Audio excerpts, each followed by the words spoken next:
But coming up with the methodology to analyze photos such as yours is the most important thing we can do right now.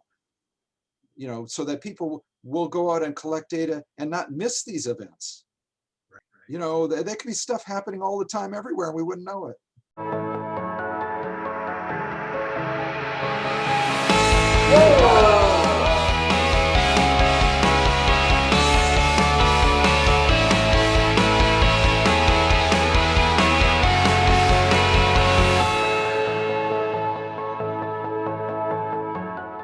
One other issue that comes up too is focus. We've seen so many videos on YouTube where people have their cameras in automatic focus. And of course, these lights can be so faint or there's just not enough light. And the camera has a hard time focusing. So inevitably, they get a diamond shape or whatever Yeah, because of the out of focus. right. How does your system deal with that? Like, I mean, all of my stuff, I always set it on manual focus. And I Exactly. will focus on a very distant object or a star or whatever. So it's literally infinity Right.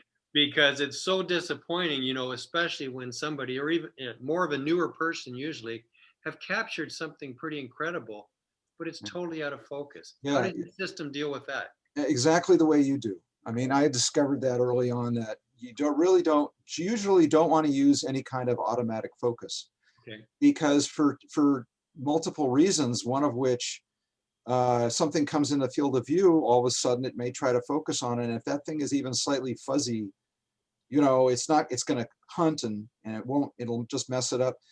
The other reason in my case is that since the system, when it detects and starts tracking, if zoom is enabled, and it's an option to enable it on a PTZ or not, you don't have to. When it starts zooming, the way it does it is it tracks by constantly closing a servo loop, pulling the target image to the center field of view, and then incrementally zooming. It measures the distance from the target to CFOV, center field of view, and if it's close enough, it does a little increment of zoom at some rate, all is selectable.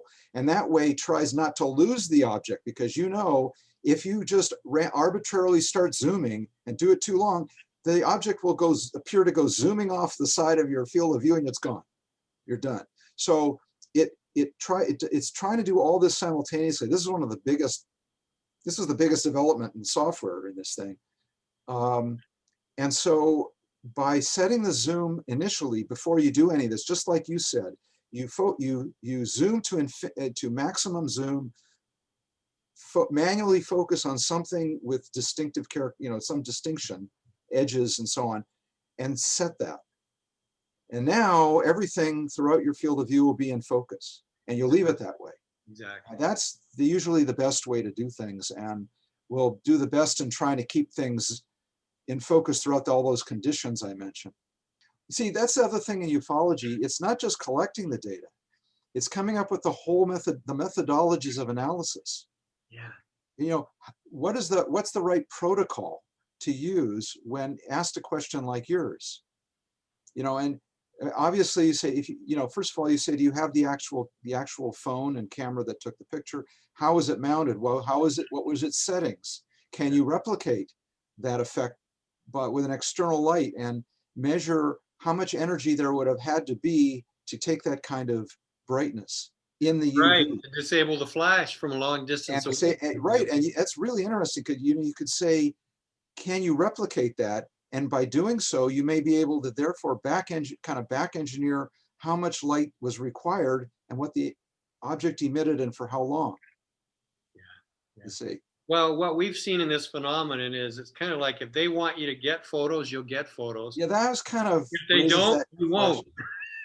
Yeah, there's a theory that a lot of things about UAPs cannot be seen unless you use a horizontal polarizer. Ah. And it turns out that when I designed this machined assembly, I'm going to have another version of this where instead of the optical grating, it will have a high quality horizontal polarizer that you could put on the same camera and just have it there all the time. And the image from that would look just like, normally it would look normal, but it would have the characteristics of having a horizontal polarizer, like sunglasses on. Would that mess up regular pictures, or it's invisible to the eye? It would be, well, it would do the same thing as if you had a horizontal polarizer in front of your, like sunglasses with Okay, polarized lenses, if they're okay, horizontal. okay. So I should get those and put them on my cameras. Yeah, well, Horizontal maybe polarizer. on one camera, you should put a horizontal polarizer on a camera. But coming up with the methodology to analyze photos such as yours is the most important thing we can do right now. So that people will go out and collect data and not miss these events. Right, right. There could be stuff happening all the time everywhere and we wouldn't know it. For example, a lightning flash, even though that can be very fast, you can still see it. Do you have any idea what the limit is, Ron, on how short a flash can be where you don't see it, no matter how bright it is? I don't know that. I mean, I'm sure that depends on all kinds of electronic characteristics of the imaging system you're using. No, I mean the human eye. For Oh, example, I if suppose they could look up the physiological data out on the net that's out there about what's known about that. I don't know of a paper someone's written that just goes through this whole subject as one in a piece. There's probably been people probably written some things that says, here's how to use cameras for capturing UAPs. right. Here's what to do. Here's what not to do. Here's what it'll look like if you do it, screw it up. Here's some typical photos, and here's why they look like they look, and here's some stuff that we can't explain, and they were done correctly, and so on. All that needs to be, like there's, MUFON has a field investigator's handbook, right? They don't go into this. I know it's I crazy. mean, the sad thing about them in particular is they've collected now like 115,000 reports on the one they collected their data, but they didn't set up an organization to analyze the data. And with all that goes with, with what we're talking about, that needs to be done. Yeah, I agree. I agree. Well, Ron, thank you so much. We really appreciate the time you've spent with us today. And I really want to promote your systems. You get more people out there using it, you get more feedback, and you can evolve it to an even higher level. So I just think what you've got is fantastic. I love it. And, I'll be talking to you very soon about what my little wish list is. Great.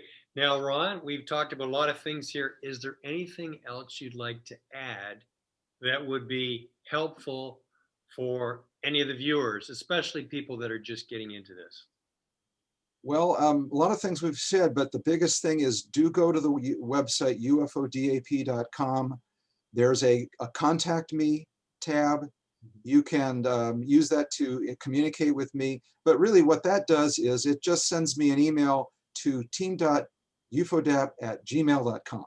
It's the same thing. But use that for any kind of questions and look through, but particularly try to look through the videos and the various information, just like you did, Rob.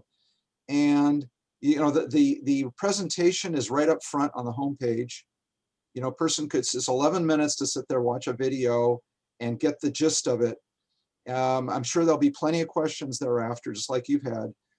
And then the next thing is, if you can, download on your computer, don't try to print it or anything, the user guide and the installation guide and the introductory portions of those, particularly get the gist of what it takes. I mean, what the reasons for it and what the pros and cons of various kinds of systems might be. And at that point, one would probably have enough information to get in touch with me and say, if they don't know enough to just buy a system right there, and there's some, they're fairly straightforward and simple, and they can just do that. Had some people do that. But, please get in touch, ask questions about your application, or just questions in general, or, comments and critiques of anything on there. I love to get feedback. There's only so many people who spend the time to do that. So it's wonderful to have that contact. And I really appreciate your having me speak to you and your audience about all of this. And the most important thing about all of this, the work you do and the work I do and what SCU folks did, is it's time that folks involved in this subject and ufology in general take the scientific approach. We can have our hypotheses, but we need to back them up with data. And that's what we're all about. And then we will go from there.